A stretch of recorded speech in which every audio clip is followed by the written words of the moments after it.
बच्चों, आज का हमारा चैप्टर है महत्तम समावर्तक और लघुत्तम समावर्त।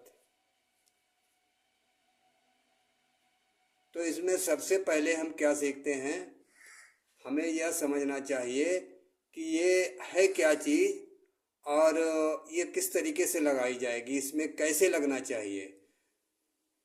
तो इसको लगाने के लिए दो तरीके हैं। चाहो तो ये डायरेक्ट ही सिखा दिया जाए, डायरेक्ट में आप सवाल तो सीख सकते हैं मगर पता नहीं इसमें चलेगा कि तुम बताने वाला बता रहा है कौन सा तरीका है इसका सही तरीके से और क्या हम कर रहे हैं क्या नहीं कर रहे। तो इसके लिए हम पढ़ाई की शुरुआत से करते हैं। पहले समझाते हैं कि महत्तम समावर्तक क्या है, लघुत्तम समावर्तक क्या है। तो महत्तम समावर्तक समझने के लिए पहले हमने पार्ट 1 में कर दिया, इसको पार्ट 2 में कर दिया। तो पहला हम पार्ट 1 तुमको समझाएंगे। इस महत्तम समावर्तक में 108, इसमें क्या होता है, इसमें संख्याएं दी होती हैं। संख्याओं को महत्तम समावर्तक में वो बड़ी सी बड़ी संख्या ढूंढनी पड़ती है कि जिससे 2 हो चाहे 3 हो, तीनों गिनतियां कट जाएं, ऐसी हमें संख्या ढूंढनी पड़ती है। तो यहाँ पर देखिए 108 है, इधर 180 है। तो इसको हमने गिनती ये यहाँ पर क्वेश्चन लगा करके ये जो है निकाला है, तो 36 निकला है। 36 देखिए, 36 ऐसी गिनती इसमें लाना पड़ती है इन संख्याओं में महत्तम समावर्तक में जिससे दोनों गिनतियाँ कट जाएं। 36 तियाँ 108 होता है और 36 पंचे 180 होता है। देखिए एक ही गिनती से दोनों गिनतियां कट गई। ऐसी बड़ी सी बड़ी गिनती हमें यहाँ पर लाना पड़ती है महत्तम समावर्तक में जिससे दोनों गिनतियां कट जाएं। अच्छा, और लघुत्तम एक क्या होता है, लघुत्तम में ये गिनतियां जो दी होती हैं तो इसमें संख्या ढूंढनी पड़ती है कि छोटी सी छोटी ऐसी संख्या लाओ ढूंढ करके जिससे जिस संख्या को इन तीनों से हम काट सकते हैं। तो यहाँ पर हमने सवाल लगाकर तुम्हें समझाने के लिए यहाँ पर दे दिया है, ये 72 आया है। तो 72 एक ऐसी संख्या है सबसे छोटी सी छोटी जो 24 से भी कट जाएगी, यानी 24 तियाँ 72, 18 से भी कट जाएगी, 18 तियाँ 64, 18 चौक 72 और 8 से भी कट जाएगी, 8 निम 72। तो इसका अंतर समझ लीजिए। पहले इसमें संख्या के अंदर ऐसी बड़ी सी बड़ी गिनती लाना पड़ती है जिससे जो है ये दोनों संख्याएं कट जाएं और इसमें संख्या लाना पड़ती है कि जिससे ये संख्या जो है कट सके इन तीनों से। तो ये तो हो गया है महत्तम और लघुत्तम समावर्तक, दोनों चीज़ें हो गई। अब इसको पार्ट 1 को पहले हम समझते हैं। पहले यही एक चैप्टर समझाएंगे और हमारा समझाने का तरीका ये है कि बच्चे को समझ में इसलिए आना चाहिए कि ये है क्या क्या लगा रहे हैं। इसका पूरे चैप्टर को इतने से बीच में हमने दिया है। ये जो है विधि आप पढ़ लेंगे और इस तरीके से पूरा चैप्टर लगा सकते हैं, कोई तुमको किसी की आवश्यकता नहीं पड़ेगी। अगर हम चाहें तो डायरेक्ट भी बता सकते हैं, ये विधियाँ लगी हुई हैं, लेकिन हम तुम्हें इसलिए जो है ये बता रहे हैं यहाँ से कि तुम्हारी समझ में आ जाए कि हम क्या पढ़ रहे हैं, कैसे क्या, पहले से लगाकर चाहे कक्षा 10 तक में आ जाए, कभी भी तुम्हारे आगे कोई दिक्कत ना हो, दिल में एकदम दिमाग में तुम्हारे बैठ जाए। तो पहले हम पार्ट 1 शुरू करते हैं, महत्तम समावर्तक समझाएंगे। महत्तम समावर्तक, इनमें 2 विधियाँ होती हैं। महत्तम समावर्तक निकालने के लिए 2 विधियाँ होती हैं। नंबर 1 विधि भाग विधि होती है, दूसरी विधि होती है गुणनखंड विधि। ऐसा ही इस लघुत्तम समावर्तक निकालने के लिए पार्ट 2 जो है, इसको निकालने के लिए 2 विधियाँ होती हैं। लघुत्तम समावर्तक निकालने के लिए 2 विधियाँ होती हैं। नंबर 1 भाग विधि, नंबर 2 गुणनखंड विधि। तो सबसे पहले, अब दोनों एक साथ समझाए नहीं जा सकते, इसलिए हम इसको अपना बनाते हैं। इसे ही पहले समझाएंगे कि महत्तम समावर्तक कैसे निकाला जाएगा। तो यहाँ पर लिख दिया है पार्ट नंबर 1 महत्तम समावर्तक। पहले नंबर ये लिख दिया है, बीच में डैश कर दिया है, इधर भाग विधि लगी हुई है, इधर गुणनखंड विधि। भाग विधि कैसे लगती है उसको समझने के लिए हम क्या करेंगे, जैसा कि यहाँ पर गिनती दी हुई है क्वेश्चन नंबर 1, 64 और 80 का भाग विधि से हल करो। 64 और 80 का भाग विधि से हल करो।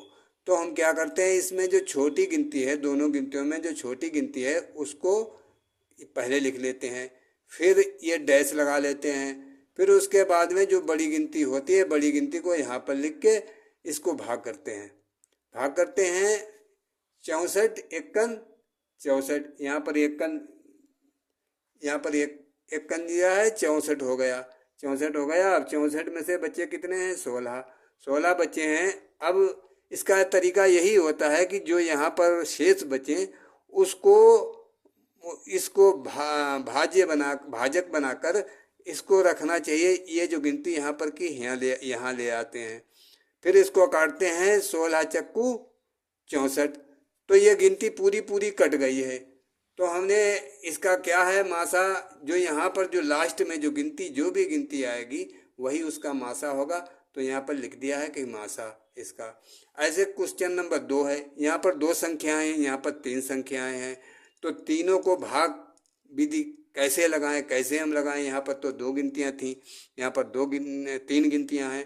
तो 32 है, 48 है और 64 है, इसका मासा हमें निकालना है।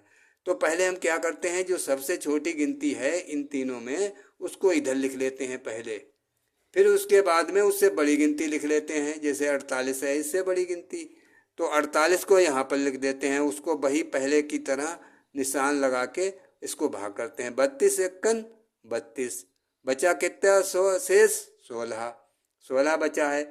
फिर वही जो है इस गिनती को जो यहाँ पर जिससे भाग किया था उसको यहाँ पर लाएंगे। इसका यही तरीका होता है, चाहे कितनी भी बड़ी गिनती हो, भाग हो, कितना भी हो, यहाँ पर की गिनती यही लाना पड़ती है यहाँ पर।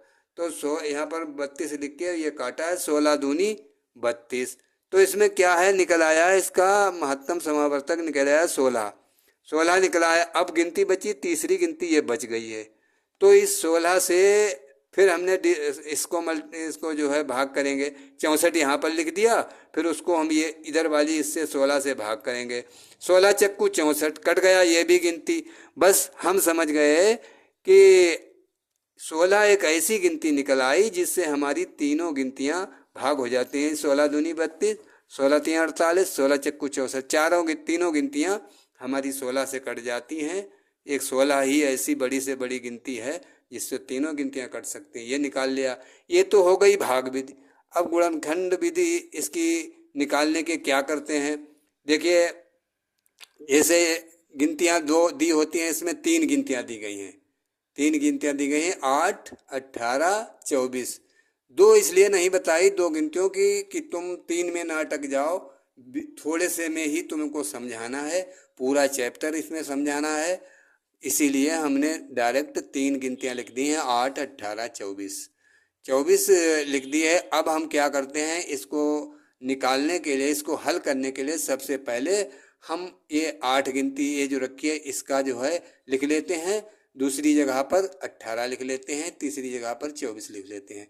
तीनों का हम गुणनखंड इसका करते हैं, 2 चक्कू 8, ये काट दिया। अब 2 दूनम 4, तो इसका क्या आ गया, 2 गुणे 2 गुणे 2, 8 का जो है गुणनखंड इतना हो गया। अब इसका 18 का भी गुणनखंड कर लेंगे, 2 गुणे 3, इसका दूने में 18, 3 तिया 9, 3 एकन 3। तो इसके आ गया है 2 गुणे 3, इसका गुणनखंड हो गया।